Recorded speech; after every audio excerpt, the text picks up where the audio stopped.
ሌላ ነው። ደርግ የፈለኩት የአድዋን ክብረ በዓል የምታከብርበት ገብቶኛል። ደርግን ግን ማንም ያሸንፈው ማንም ደርግን ይሄ ደርግ የተባለን ሰው ምሁራን በላ የኢትዮጵያን ፖለቲካ ምህዳር ያፈራረሰ የወታደር ስብስብ እንደው በመወገዱ የኢትዮጵያ ሕዝብ ማክበር የለበትም ብለን ነው የምታስበው? እርስ በርስ ያው ምን አለ መሰለኝ ሲቪል ዋር አንዱ ሲቪል ዋር ማስወገጃው መንገድ ቴዲ ዘላለም አንተ አሸናፊ ተብለህ መወደሱ ወይም ደግሞ ያንተ ተሸናፊነት ዘላለም ሁሉ የመጠቀሱ የሲቪል ዋርን ያባብሳል እንጂ አይቀንስም። ወንድሙን ስላሸነፈ የካራ ማራ ድል እኮ አንዱ ስናከብር የምናሳቀቀው የሶማሌዎች ኢትዮጵያን ሶማሌዎች እኮ ስላሉበት እኮ ገብቷል። ኢቭን ካራማራን በመናከብርበት ድል መጠን የካራማራ ድልን በመናከብርበት መጠን እና አድዋን በመናከብርበት አንድ አይደለም አከባበሩ። ዝም ብለህ አስተውለህ ከሆነ ማለት ነው። እርስ በርስ የተሸናነፍክበትን እንደ ክብረ በዓል ማሰብ በጣም ያሳዝናል። ለምሳሌ የግንቦት ሃያ ፍሬ ማለት ለኔ የግንቦት ሃያ ፍሬ ማለት ከሰውነት ሰብ ሂውማን የሆንበት ነው። ጎጥ ውስጥ የገባንበት ነው። ከሰው ልጅ የወረድንበት ነው። ትልቁን የአማራ ማህበረሰብ ምስኪን ለፍቶ አዳሪ ህዝብ ገዢ አድርገህ የተዛባ ግንኙነት አለን ብለህ ስታፈናቀለው ስትገልበት የነበርከው ድል ነው። ይሄንን ድል ሳከብር የአማራ ህዝብ ቁስል ላይ ነው የማከብረው። እንደ አንድ ሰው እንደ ሲቪላይዝድ ሰው ሳስብ አማራን ህዝብ ማከብር ከሆነ ግንቦት ሃያ ላከብር አይገባኝም። ግንቦት ሃያን ስታከብር በቅርቡ በሚሊዮኖች የሚቆጠሩ ወጣት ያጣንበት ነው። በ600 ሺህ የሚቆጠሩ ተጋሩ ወንድምና እህቶቻችን ያጣንበት ውጤት ነው። የግንቦት ሃያ ውጤት የዛ ፍሬ ውጤት ነው። ስለዚህ ይሄንን እንደ ክብረ በዓል ይታወጅ ብለህ ብትጠይቀኝ አይታወጅም ነው መልስ። ግን በመጀመሪያ ደረጃ ኢሹን ፍሬም ስታደርግ በአዋጅ ክብረ በዓል ያልተደረገ ነገር አልተሻረም። አዋጁ አይፈቅድም። የክብረ በዓል አልተደረገም። አለመደረጉም ትክክል ነው ብዬ ነው ሐሳቤን ሰመራይዝ የማደርገው። ምክንያቱም ሰብ ሂውመን የሆንበት በዓለም የቆሸሽንበት ያነስንበት በ21ኛው ክፍለ ዘመን በጎጥ የምናስብበትን ውጤት ያመጣ ሁል ጊዜ ትንሽ እንድንሆን ያደረገን ወደፊትም 9 ትንንሽ እንድንሆን አቀባብሎ ያስቀመጠን ውጤት ነው ግንቦት ሃያ። ስለዚህ ይሄን ግንቦት ሃያ በኢትዮጵያ ሌቭል ይከበር ብሎ ማለት ራስን የመከፋፈል እርስ በርስ ጦርነትን የማወጅ ያክል በቅቡል እንዲሆን እርስ በርስ መዋጋት ቅቡል እንዲሆን ኤክስክሉሲቭ የሆነ አንተ ከዓለም ህዝብ ጋር አንድ ትሆናለህ፣ በዓለም ካናዳ ቁጭ ብለህ ተከብረህ ትኖራለህ፣ በሀገር ግን ትሳደዳለህ፣ ትፈናቀላለህ፣ ትገደላለህ። እንዲህ አይነት የጎጥ ፖለቲካን ያመጣብን ግንቦት ሃያ አክብር በአዋጅ ጨምር ብትለኝ የመጀመሪያው ተቃዋሚ እኔ እሆናለሁ ማለት ነው። ትክክልም ስላልሆነ ኮንሰፕቹዋሊም ካሰብከው እርስ በርስ ተዋግተህ እኔ አንተን አሸንፌ ወይም አንተ እኔን አሸንፈ የምታከብረው በዓል ለሁለታችንም ሉዝ ነው። ወንድምን አሸንፈ የምትፎክርበት ሊሆን አይገባም። ከእንደዚህ አይነት ሜንታሊቲ የሰው ልጅ ኢኳሊቲ ያለበት ወደ ፖለቲካል ሲቪሊቲ ለመግባት የምናስብ ከሆነ እርስ በርስ ላይ ያሳየነውን ጀግንነት የምንፎካከር ከሆነ መቼም ሰላም ፈጥረን አብረን በሰላም የመኖር እንትናችን ይገለዋል። ስለዚህ እንደዚህ አይነት ነገሮች አለመከበራቸውና ኢህአዴግም አዋጁ ውስጥ አለማስገባቱ አይ ቲንክ በዚህ ላመሰግነው እወዳለሁ። ያው ባለፈውም በወጣ የክብረ በዓላትን በሚደነግገው አዋጅ ዛሬ 2013 መሰለኝ 14 ላይ የወጣ አዋጅ አለ። እዛ ላይም የግንቦት ሃያ ለመካተቱ ትክክል ነው ብዬ ነው የማምነው። ይሄ ሲባል ግን አጠቃላይ አሁን እንግዲህ ሆሊስቲክ ሆነ ስትመዝነው ግንቦት ሃያ ያመጣው ፍሬ ይኖራል። ደርግ መውደቁ ያመጣው ፍሬ ይኖራል። ንጉሱን መጣሉ ያመጣው ፍሬ ይኖራል። አዘሴም ታይም ደግሞ ወደ ኋላን የመለሰን የሆነ ችግር አለ ማለት ነው። ኦኬ ንጉሱን በመጣላችን ከዛው በታች የወረነው እና ሰብ ሂውመን ያደረገን የድል ውጤት እንደ ናሽናል ክብረ በዓል ህዝብ በዓል አድርጎ ማክበር በተለይ ትልቁን የአማራ ማህበረሰብ ያለ ስም ሰጥቶ አግላይ አድርጎ ሲያፈናቅል ሲያሰድድ የነበረን ድል እንደ እንትን አድርጌ አማራ ህዝብ ላይ ቁጫው ለነሰንስ ሞራሉ ምን ትክክል ነው ብዬ አላምነው። ኢትዮጵያን እወዳለሁ ምን ከሆነ የአማራ ህዝብ ቁስል ሊያመኝ ይገባል። ኢትዮጵያን እወዳለሁ ምን ከሆነ ባለፉት የሞቱት 600 ሺህ ተጋሩ ያለቀሰች አደይ ያሳዝኑኛል፣ አቦ ያሳዝኑኛል። ይሄ የግንቦት ሃያ ፍሬ ውጤት ነው። እርስ በርስ የተጋደልንበት ልናፍር የሚገባበት ልንሸማቀቅ የሚገባበት ዳግም እንኳን እኛ ላይ ይብቃ ወደ ልጆቻችን አይተላለፍ ብለን ልንልበት የሚገባ የክብረ በዓል ነው ብዬ ነው የማምነው። በግል መጠየቅ ሆነ ማለት ነው። ጊዜ ካለ ቀጣውን አጀንዳ በሚቀጥለው ሄደበታል። በኤርትራ እና በኢትዮጵያ ጉዳይ ላይ እንሄዳለን። አንድ ነገር ግን ልበል፣ ተፈሪ መኮንንን ከስልጣን ያስወገዱ ምንም አይነት የፖለቲካ እውቀት የሌላቸው ከተወሰኑ ሰዎች በስተቀር ምንም አይነት የፖለቲካ እውቀት የሌላቸው አጥናፉ አባተ አማካኝነት የተመሰረተ የአራተኛ ክፍለ ጦር ስብስቦች ናቸው። ጆናታን ዲምቢምቤ የሚባል ጋዜጠኛ የአዲስ ዓመትን ምክንያት በማድረግ ሁን ብሎ በተቀነባበረ ሴራ ራብ ተፈጥሯል አሉ። ያን ለኢትዮጵያ ሕዝብ አሳዩ። ተፈሪ መኮንንን ከስልጣን አስወገዱ። ኢትዮጵያ ትቅደም ብለው ወደ ስልጣን መጡ። ከዛ በኋላ ለኢትዮጵያ ሲለፉ ሲደክሙ የነበሩ ምሁራኖችን ሁሉ ያለ ፍርድ ቤት ትዕዛዝ የረሸኑ ሰዎች ናቸው። እነ ጸሐፌ ትእዛዝ አክሊሉ ሀብተወልድን እነ ሉል አስራተ ካሳን ማን ያልተረሸናል? ከዛ በኋላ 3 የሀገሪቱ ፕሬዝዳንቶች የተገደሉበት ነው። አብዛኞቻችሁ እንደምታውቁት ጀነራል አምዶም እንዲህ የተረሸኑበት ነው። ተፈሪ መኮንንም አገዳደላቸው እንደዚሁ የሚታወቁት ነው። ከዛ በኋላ ተፈሪ በንቲን ኑሩን ብሎ ጠሩት። ተፈሪ በንቲን መጡ፣ እሳቸውም እንዲሁ የተገደሉበት ነው። ከዛ በኋላ 1981 ላይ መፈንቅለ መንግስት አሲረዋል ተብሎ ፍርድ ቤት ወታደራዊ ፍርድ ቤት ተቋቁሞ ፍርድ ቤቱ እድሜ ልክ እንኳን ሲፈርድባቸው የገደሉ ናቸው። እነ ፋንታ በላይን እነ አማ ጀስታን የምታውቁት ነው ኢትዮጵያ ውስጥ የሆነውን ነገር።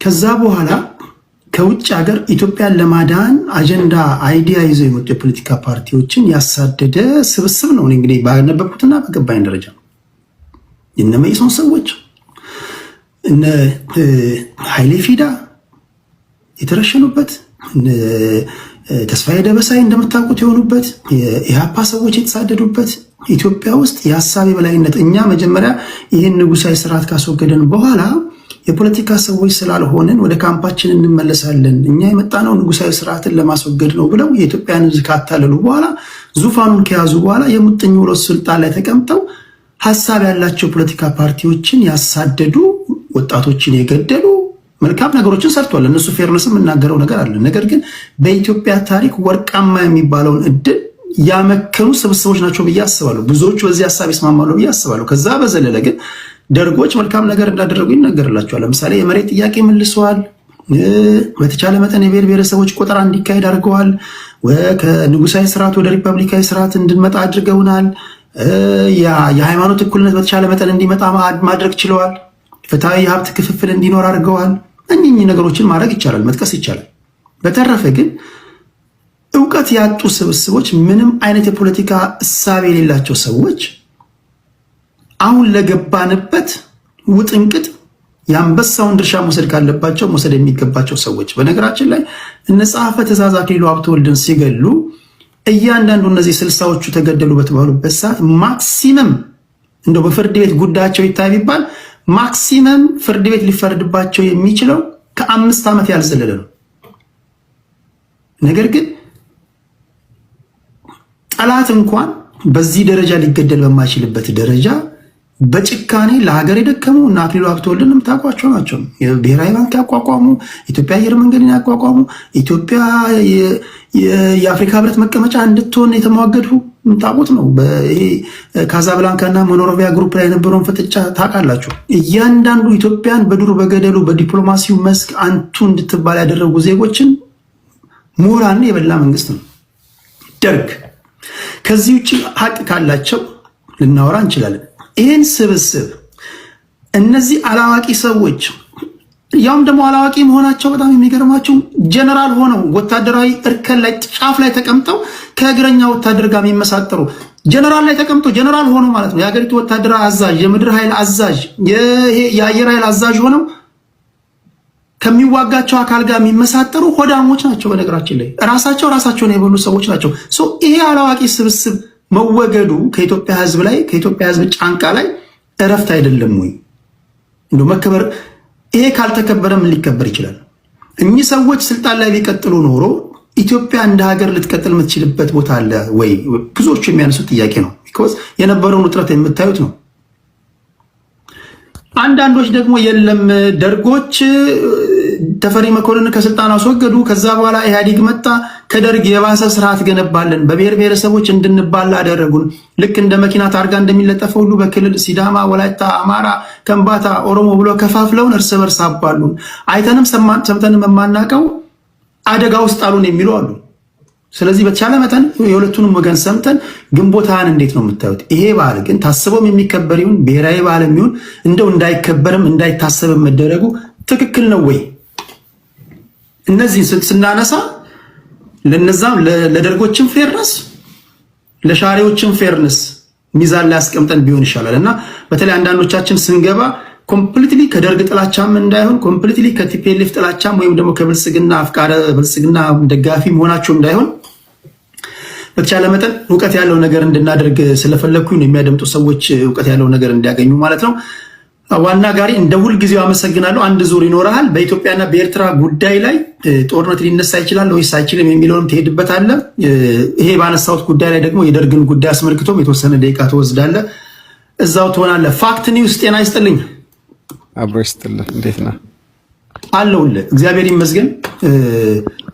ያንተስ ሀሳብ ምንድን ነው? እሺ፣ አመሰግናለሁ። እያዳመጥኳችሁ ነው። በመሰረቱ አንድ ነገር መገንዘብ ያለብን ኢትዮጵያ ውስጥ ሁል ጊዜ ያለው ችግር የጋራ የሆነ የለንም። የጋራ የሆነ ቋጠሮ፣ የጋራ አላማ የሆነ ነገር ቢኖረን ብዙ ጊዜ አንጨቃጨቅም በእንደዚህ አይነት ነገሮች ማለት ነው። እና በትጥቅ ትግል የመጣ ንጉስ ወይም ፓርቲ የግድ ያችን ቀን ያከብራል የምስማማበት ያችን ድል ያደረጉበትን ቀን። ምክንያቱም ኮዝ ይዘው ነው የሚነሱት። ሄድ አይደለ ታጋዮች የሆነ ኮዝ ይኖራቸዋል። ሴራ የሚኖረው ፌርም ላይ ሆነ እኮ ይችላል፣ ግን የሆነ ኮዝ ይኖራቸዋልና ያንን ኮዝ ይዘው ይመጡና ድል ሲያደርጉ ያችን ቀን ሰለብሬት ያደርጓታል። የጋራ ግን አይሆን። የጋራ የማይሆንበት ምክንያት ምንድነው? መጀመሪያ አዋጅ የማያውጁም እንዲሁ ዝም ብለው ነው በቃ የኛ ቀን ነው የኛ ቀን ይላሉ። ፎር ኤግዛምፕል አሁን ፋኖ ቢያሸንፍ ምሳሌ ነው የምነግርህ፣ እመነኛችን ቀን ያከብራል። ስለዚህ ምንድነው የምነግርህ? አንዳንዱ ለአንዱ ቅዱስ ለሌላው ርኩስ ይሆናል ማለት ነው። ይሄን መቀበል አለብን አምነን። አሁን እኔ ቲፒኤልኤፍን በጣም ነው የምጠላት፣ ነገር ግን ይሄንን ባላታክብር የሚል ተቃውሞ የለኝም፣ አልዋሽም። ምክንያቱም ለመሰለ እንዴ ብልጽግና እኮ ናሽናል ባል ከልክሏል። አድዋ እኮ ናሽናል ባል ነው ባይዘው። እውነት ነው የምናገር። በደንብ እዚህ ጋር የብልጽግና ደጋፊዎች ካላችሁ ሐሳብ ስጡበት። በኋላ ልብስ እኔ የመረጥኩልን ልብስ እኔ የመረጥኩልን ቦታ ነው የምታከብር ተብለው አድዋ እንዴት ነው የተደረጉት? እንግዲህ ናሽናል ባል ነው ባይዘው። የህዝብን ባል ቴዲ ታውጅለታል፣ ታጠናክርለታል እንጂ አትነካበትም። የህዝብ በዓል ነው። ነጮች እንድል ያደረግንበት በዓል ነው። ተመልከት። እና ምንድነው ግንቦት ሃያ ለአንዱ ቅዱስ ለሌላው ርኩስ ነው ያልኩበት ምክንያት አለ። እንደ ቅድም ወንድሜ እንደተናገረው የሆነን ህዝብ ፈርጆ የመጣ ፓርቲ ነው። እንደ ፓርቲ ስታዩ ቃለ ጉባኤዎች ምናምን ማስረጃዎችም አሉ። አብኖች አቅርበዋቸው ምርጫ ላይ ተከራክረውባቸዋል በእነዚህ ጉዳይ። የአማራን ህዝብ ፈርጀው ነው የመጡ ህዋቶች ምናምን የሚል ነገር የነፍጠኛው ስርዓት ምናምን ገዥ መደብ አድርገው ስተት ነው። አሁንም መማር ካለብን ሁላችንም ቁጭ ብለን በጠረጴዛ ዙሪያ ማውራት መወያየት ነው። አለበለዚያ ጦርነት እየተጎሸመ አንዱን እየጠላ የሚሰጡ ኮሜንቶችን እያየው ነው። የትግራይ ልጆች አሁን አንተንም እየተሳደቡ እያየው ነው። ኮሜንት ላይ ተናጋሪ ወንጋሪንም እየተሳደቡ እያየው ነው። ከስድብ ለምን ፈርታይል የሆነ ነገር ዘው መታያ ሳምኑንም ፈርታይል ይሆነ እንቀበላለን። ፊደል የቆጠርን ሰዎች ነን። በሎጂክ በፋክት በፊገር ካሳመኑ እንቀበላለን። አንተም ጎበዝ ነህ ትቀበላለህ። አንተ ቤት ብቻ ነው ባይዘው ሐሳብ የምሰጠው። የሚገርም ሌላ ቤት አየሁት የሚል ካለ ይመስክርብን። ምክንያቱም ስታወያይ በጨዋነት ነው የምታወያየው። እድል ትሰጣለህ፣ ታዳምጣለህ። እየጎራበጠህ ራሱ ታከምት ነው ደስ ነው። ስለዚህ ምንድነው እዚህ ቦታ ያ እንዳልኩት ትግራይ ክልል ሊያከብሩት ይችላሉ፣ ኮዝ አላቸው ብያለሁ። አዲስ አበባ ላይ ወይ ኦሮሚያ ላይ ወይ አማራ ክልል ላይ ወይም ሰሙዌር ግን ልታከብሩ አትችልም። ለምን? ኦልሬዲ ፓርቲው ተገልጽሷል፣ ከፓርቲነትም ተነጥሏል፣ ተሰርዟል። የጋራችን ስላልሆነ የሚያጣላ ነገር የለውም። እነሱም የሚቃወማቸውን አክሴፕት ማድረግ ራሱ አለባቸው። አሁን ላይ ለምን ነው የሚያከብሩት? ኦልሬዲ እኮ ከፌደራል መንግስት ወጥተው እንደውም ከቻሉ እነሱም ባያከብሩት ህዝባቸውን ቢጠግኑበት ያን በዓል በሚያከብሩበት የተራበ ብዙ ህዝብ አለ። እና ግን ምንድነው አጠቃላይ እንደው ይሄ ነገር እንዲያበቃ ነው የምጸልየው እንደ አንድ ዜጋ እንደ አንድ ሀበሻ።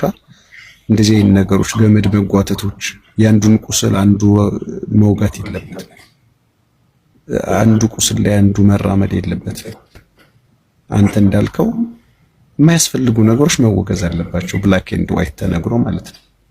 እዚህ ጋር ግን የብልጽግና ደጋፊዎች ላይ ምን ሀሳብ መስጠት የምፈልገው ምንድነው መሰለህ፣ እነሱም እንደ አይነት ባህሪ ያየንባቸው ነው። አሁን ለምሳሌ አሁን እዚህ ጋር አይ ግንቦት ሃያ መከበር የለበትም ስላው እነሱ ደስ ይላቸዋል፣ የደገፍኳቸው ነው የሚመስላቸው፣ ግን አይደለም። ሪዝን ስላለኝ ነው።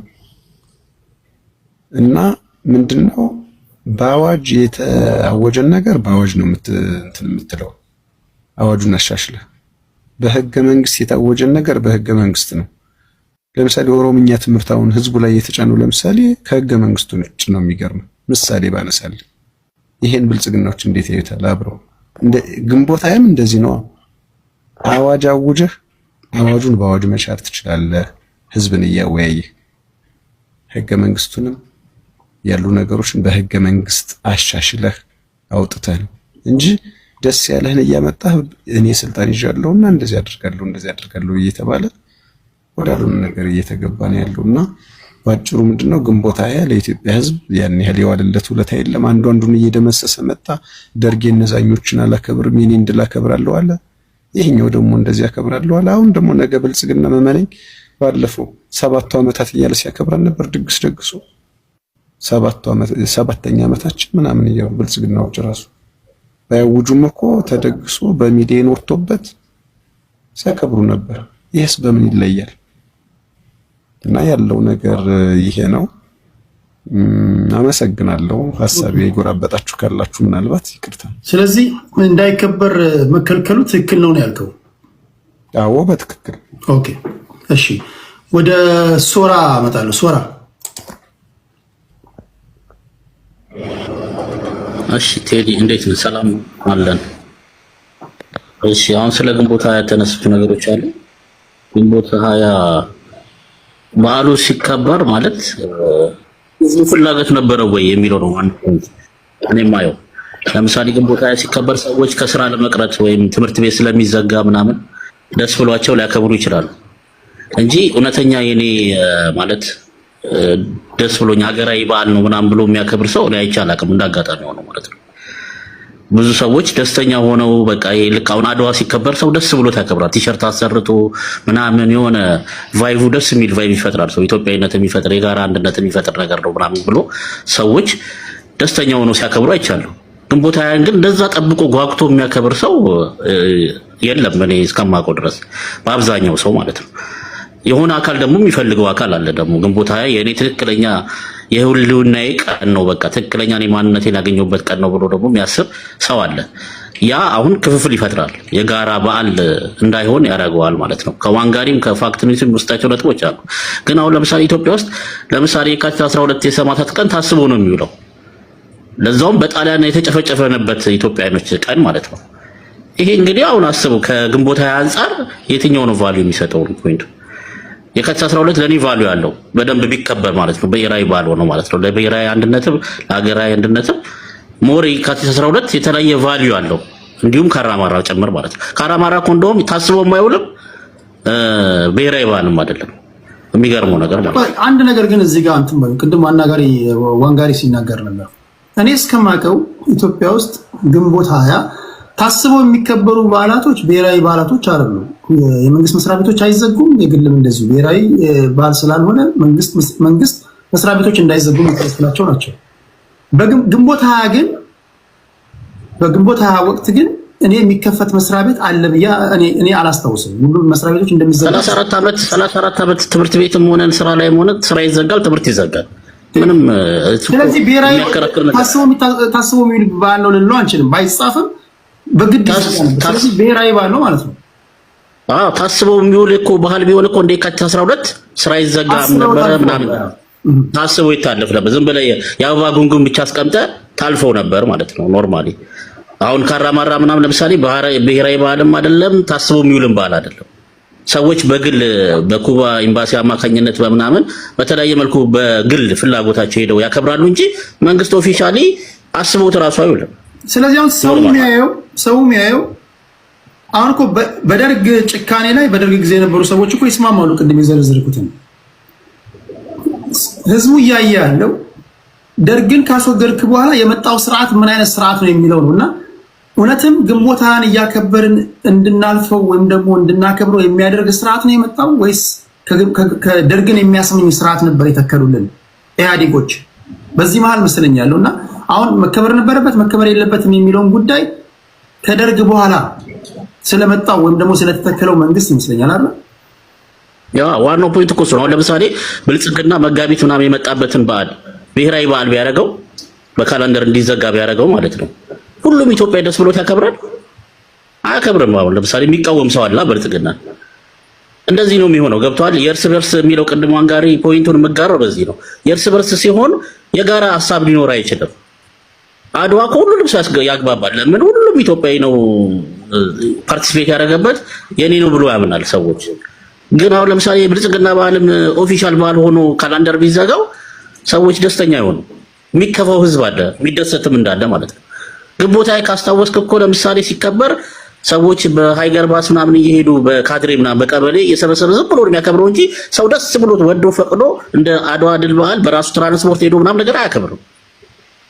ገብቷል? ያ ፍላጎት የለውም ብዙ ሰዎች ላይ ማለት ነው። ያ አስተሳሰብ የለም። የጋራ አስተሳሰብ ብሔራዊ አንድነት የሚፈጥር በዓል አይደለም ብሎ ሰዎች ያምናሉ።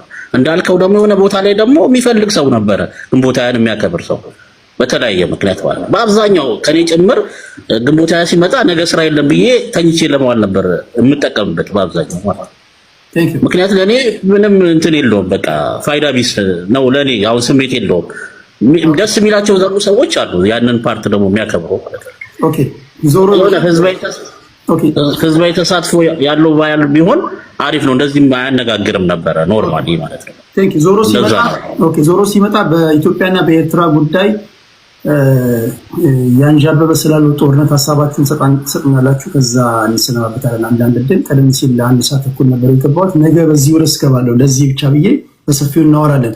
ያልከው ነገር በአብዛኛው ሚዛን የሚያነሳ ይመስለኛል። ምክንያቱም የመንግስት መቀየር ሳይሆን የተተከለው መንግስት ወይም ደግሞ የለውጡ መንግስት ለህዝቦች ምን አተረፈ የሚባለው ነው እንድታከብረው እንድጠላው የሚያደርግ። ህዝብ ደግሞ በባህሪው ጥያቄዎቹን ከመለስክ አክብረው እንኳን ባትልም ራሱ ያከብራል።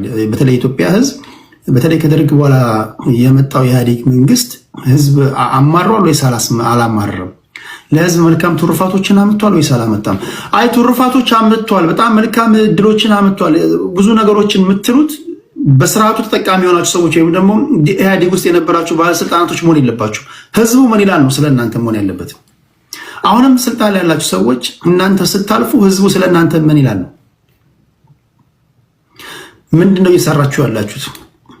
እናንተ ወደ ስልጣን የመጣችሁበትን ቀን ይባርካል ወይስ ይረግማል? አይ ዶንት ኖ። ህዝቡ ምን እንደሚል አላውቅም። ብልጽግና ከውስጥም መጣበሉት ከውጭም መጣበሉት ከየትም ይምጣ አሁን ባለበት ሆኖ የመጣበትን ቀን ህዝብ እንዴት ነው በደስታ ነው የሚያከብረው ወይስ በምሬት? እሱን ለእናንተ ልተው። ኮመንት ላይ ላላችሁ ሰዎች ትንሳኤ ወደ አንተ ልምጣሽ ወንድሜ።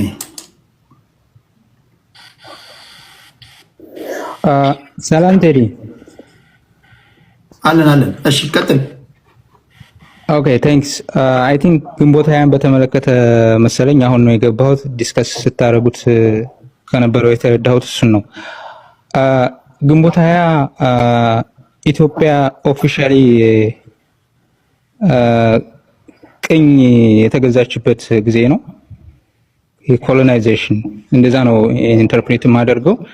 ሶ ትንሽ ሂስቶሪካል ባክግራውንዱን ስናየው ምንድነው ከአድዋ ድል በኋላ ለምንድን ነው ከአውሮፓ ትንሽ ማይልስ በቅርብ ርቀት የምትገኝ አገር ነጭን ልታሸንፍ የቻለችበት ምክንያት ላይክ ፓወርፉል የሆነ ነጭን ልታሸንፍ የቻለችበት ምክንያት ምንድን ነው? what is the mystery behind የሚለው ጥያቄ ተነስቶ ኢትዮጵያ ዳይቨርሲቲ ያለባት ናት። ዳይቨርስ ሪሊጅን፣ ዳይቨርስ ላይክ ኔሽንስ ናሽናልስ ኤንድ ፒፕልስ በዚህኛው ቋንቋ የተለያየ ማንነቶች ያሉባት ሀገር ነች እና ልዩነት ቢሰበክ እና የሆነ ማይኖሪቲ አምሃሪክ ስፒኪንግ ሩሊንግ ክላስ አለ እነሱ ላይ እንዲያምፁ ልዩነት ቢሰበክ ይሄ ሰክሰስፉል ስትራቴጂ ሊሆን ይችላል ተብሎ ስትራቴጂ የተዘየደበት ባይ ዘ ዌይ ይሄ ሮማን ፕሮቼስካ የሚለው መጽሐፍ ሰው ሲያነብ የባሩድ በርሜል እሱን ነው የሚያየውና ሊትራሊ ያ መጽሐፍ ይሄንን ነው የሚቀሰቀሰው ሶ ለመጀመሪያ ጊዜ የጣሊያኑ የ5 ዓመት ኮሎናይዜሽን ለመጀመሪያ ጊዜ የብሔር ስትራክቸርን የብሔር አገዛዝን ኢትዮጵያ ውስጥ የተገበረው መጀመሪያ የጣሊያን ቅኝ ግዛት ነው ማነው የጣሊያን የ5 ዓመቱ ቆይታ ነው ማለት ነው ኢትስ ኖት ኦፊሻሊ ቅኝ ግዛት ሶ ከዛ በኋላ ከጣሊያን መሄድ በኋላ ይህ አስተሳሰብ በእኛው በአገር ውስጥ ሰዎች በሰዓቱ በነሻቢያ እና በ1960ዎቹ ትውልድ ነው የተቀነቀነው ይሄ የብሔር ብሔረሰቦች ጉዳይ ሶ ኢትዮጵያ የብሔር ብሔረሰቦች እስር ቤት ነች ስለዚህ ብሔር ብሔረሰቦች ከኢትዮጵያ እስር ቤት ነፃ መውጣት አለባቸው የሚለው ኮንሴፕት የመጣው ከዛ በኋላ ነው ደን ለብዙ አመታት ሲቀነቀን ቆይቶ ኦፊሻሊ በመዋቅር ደረጃ ስልጣን ቀንቶት ተግባር ላይ የዋለው ግንቦት 20 ላይ ነው ይህ አስተሳሰብ ኢትዮጵያ የብሔር ብሔረሰቦች እስር ቤት ነች የሚለው አስተሳሰብ አሸናፊ ሆኖ ኦፊሻሊ ኢትዮጵያ ውስጥ የተተከለው ግንቦት 20 ነው which means it is a colonization concept by the way divide and conquer policy ለመጀመሪያ ጊዜ ኢትዮጵያ ውስጥ ኢንስቶል የተደረገው ይሄ አስተሳሰብ ነው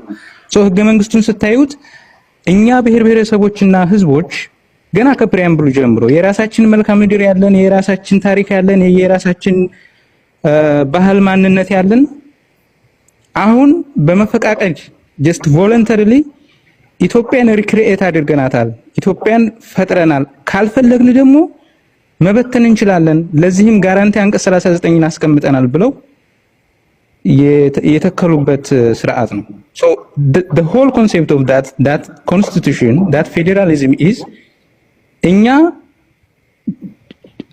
አሁን በኢትዮጵያ እስር ቤት ውስጥ አይደለንም just በፈቃደኝነት ላይ የተመሰረተ ሀገር ብቻ ነው የመሰረት ነው ካልፈቀድን በማንኛውም ሰዓት አንቀጽ 39 ተጠቅመን እንበትናታለን ነው የሚለው so ጋራንቲ ተቀምጧል አንቀጽ 39 የሚለው ሊትራሊ ባይ ዘ ዌይ አንቀጽ 39 ኬርፉሊ ማንንም ሰው ማንበብ ይችላል ምንም የሚያግድ ነገር የለው አንዳንዱ ሰው ፕራክቲካል አይደለም ምናምን ይላል በጣም very easy ፕራክቲስ ለማድረግ very easy የሆነ አንቀጽ ነው ገና ከጀማመሩ ብሔር ብሔረሰቦችና ህዝቦች የራሳቸውን ዕጣ ፈንታ በራሳቸው የመወሰን መብታቸው እስከ መገንጠል ድረስ ያለምንም ገደብ የተጠበቀ ነው የሚለው ያለምንም ገደብ with no restriction ነው የሚለውና ስቴፕስ አሉት ስቴፖቹን ስታዩዋቸው ምንም ላይክ የዩኒላተራል ዲሲዥን ነው ለምሳሌ አንድ ክልል ወይም አንድ ብሔር ለመገንጠል ቢጠይቅ የሌላን ኢትዮጵያኖችን ይሁንታ አይጠይቅም ሌሎች ፓርቲሲፔት ማድረግ አይጠበቅባቸውም so it's just unilateral decision እና ይሄ ቅኝ ግዛት የተተከለበት ቀን ነው ግንቦት 20 ማለት አንድ ነገር ማለት ፈልጋለሁ just 30 ሰከንድ ወስጄ አሁን ይሄ ብልጽግና ሰዎች አዚፍ የተለየ ነገር እየተገበሩ